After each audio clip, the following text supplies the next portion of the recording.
Hello everyone, I'm Brian. Today I'm ranking to the best and worst fermented foods for your gut health. So, I'm curious a little bit. Thought we'd take a little bit of a break, and also, I was thinking like, do I want to try this? Have I ever tried a fermented food? I was thinking fruit. I think there was one. It's kimchi, that's it. And I want to try some more of it. It's hard to find some good ones though. So I was thinking of other things. Have I tried anything that's fermented? I'm sure maybe I have, but I don't know. So let's go to give this video a shot.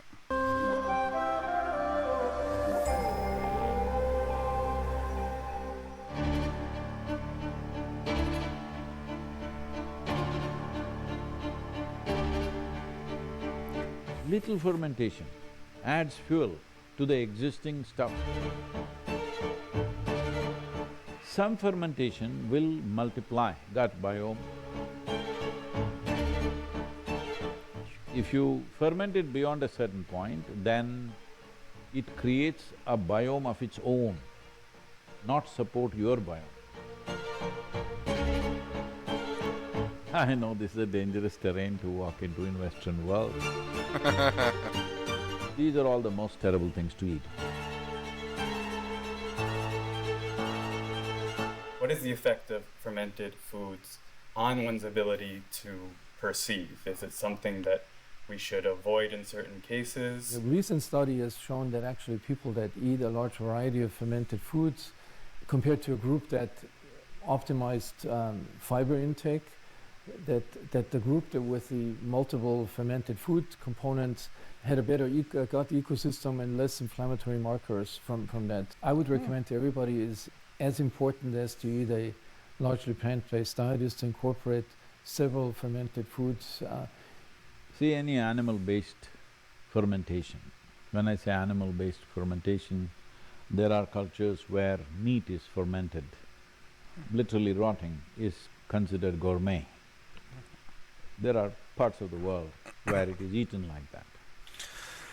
Real quick to add to that, it's something that's actually going on in America, which I've heard is really good. It's called dry aging.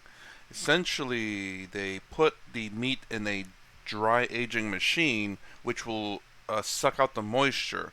It will rot the outside layer, and you'll have to cut that off because it's not good. But the inside is good, and it'll be extra flavorful. It'll be more beefy because there's less water in it, so there's more of a beefy flavor to it, or whatever that you're dry aging. This is the worst way to eat it, but in those cultures it's become gourmet because these were cultures which were in extreme cold or removed from the rest of the world for large parts of the year. If they had to eat food, they had to learn to eat and enjoy rotting meat, otherwise they would be dead probably in those days. Completely different from what he was talking about, though. Similarly, Clearly. I know this is a dangerous terrain to walk into in Western world.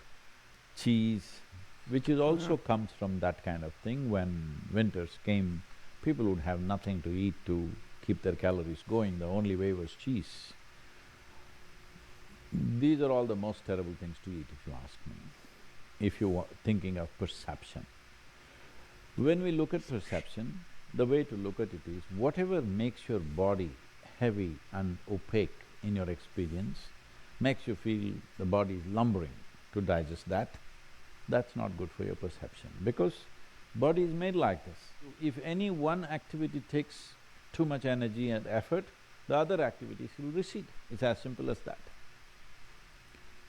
Suppose you're using your phone playing too many videos, when you want to make the call, there's no power, the battery is out. It's just like that.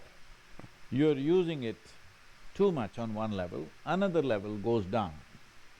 So to keep the digestive process being a survival process, to keep it at where it should be, nothing more, nothing less, is important.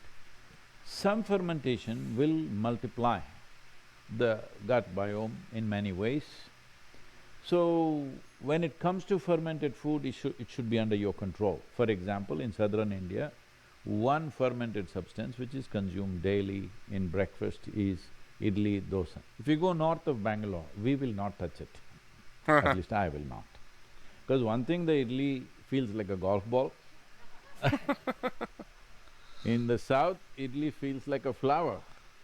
As you go north, it becomes a golf ball, you could play with it, and they don't know how to ferment. They have over-fermented it all the time. So in south, it's becoming difficult there also. Otherwise, every woman at home would know, she'll just always with little finger, they touch it like this. No, this can't be used. They would simply know. Or if you are not very sensitive, if you smell it, if it's gone beyond a certain point, you will know it's fermented beyond a point where you should not eat.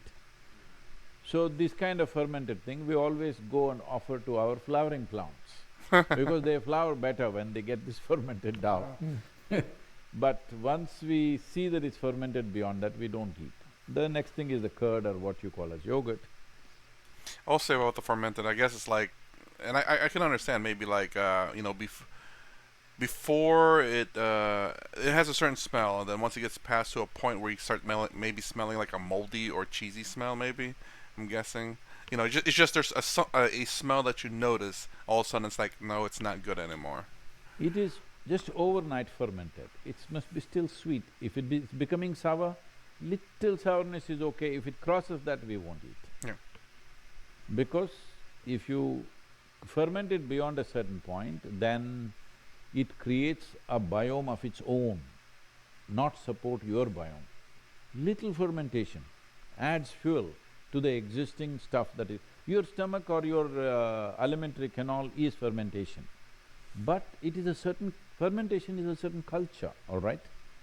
Is it the right word, sir? Yeah. It's a culture. Yeah. It is a certain culture. So you want to culture this in a certain way that's beneficial for you, not simply culture it whichever way. If your stomach feels like a beer factory, then what? You're talking about perception. If you're talking about perception, your stomach should send signals to become more and more alert and sharp. If it makes you like this, then where is the perception? So one thing is, any animal food which is fermented, we normally don't eat at all. If you must eat a little bit of curd, but that is only overnight fermented, 6 to 8 hours. If it's summer, just 4 to 5 hours. That's how we ferment, very carefully. If people want to have a meal at 1 o'clock in summer in the afternoon, they will ferment it at morning 8 o'clock, 9 o'clock, because the temperatures are hot. If it's cooler seasons, they'll ferment it just before going to bed in the night. Next day it'll be ready. And this fermented thing, how you treat it. These days all this is gone, people around my table, I'm always trying to bring some sense to that. In our homes, if there is a curd which is just caked, you can't just put a serving spoon like this. You have to gently take from one side. Always they would tell us, it's alive. You have to handle it gently. Just from one side you take it and use it because it's life, it's living. You can't just plunge it in like that and put it. See, United States America has to do a lot. I appreciate why it's become like that, because it's a matter of 200, 250 years. When they came, people came here to a wild land. They sat and ate wherever, they stood and ate wherever. Even today they're doing that, they need not do. They've achieved a certain level of education, civilization, affluence. Now you must do what's best for you. I'll tell you my experience. One day I'm driving in Washington, D.C., in the business district, not in the political part, in the business where CEOs and lawyers and others are there. I don't know what these people are. Maybe CEOs are all young people, less than 35 years of age, all young people, obviously from Ivy League kind of people. And looking at their clothes and how they are, they're very well-to-do. They're all standing outside. This is around 12:30, 12:45, lunch hour I think for them. And there is some cart, maybe it's I don't know, a hot dog or some dog part or cow part, something it is selling. All men and women, dressed very well. They're all standing there, holding food in their hands and like this, hacking at their food. I just saw this and tears came to me. What's happened to these people? They're well-to-do. At least they can sit on the ground and eat properly. No, they're hacking at food. Like even a wild animal won't eat like that. This is not good. Yeah.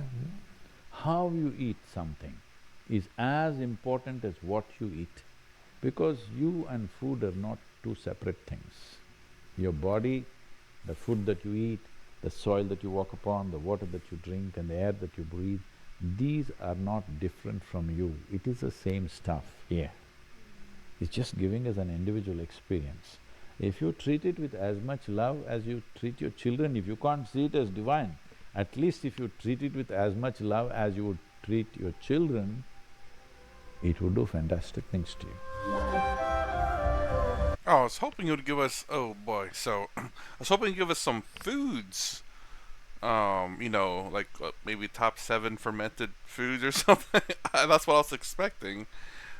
So, so the meat though, obviously, what he was talking about is something that they didn't exactly, it's not prepped correctly. Kind of like how he's talking about the different foods were, 4 to 9 hours, depending on whether it's summertime or wintertime, where it's fermented the right amount of hours or days. Same thing with the meat I was talking about, where I won't call it fermenting though. I guess it's dry aging, but it's rotting on the outside. But you chop off of course, all the rot part, and then you have the internal meat. You lose a lot of it, but I don't know if it's worth it or not. I would love to try one, just to say that I've tried it, because I like to try majority of the food at least once to say that I have. And that's the reason why I went on, took a look at this, because I want to see what is good fermented. I wonder if he has a list of good fermented foods.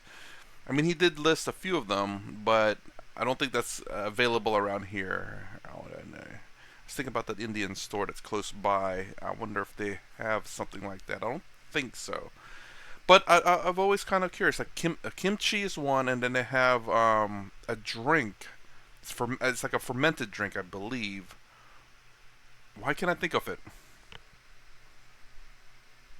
Kombucha. That's it, I believe. It's something like that, kombucha, I believe. Whereas a drink, it's kind of fermented as well. And it's very... I tried one. I did try one. And let me just say this. It's in I think it was in a glass container. And when I opened it up, it goes... Kss. I was like, okay. I drunk it. It's very kind of vinegary a bit. And then I closed it back up, and it's like, okay. And I tried... Kss. I'm like... Okay, drunk it again, close it back up, and then open it up.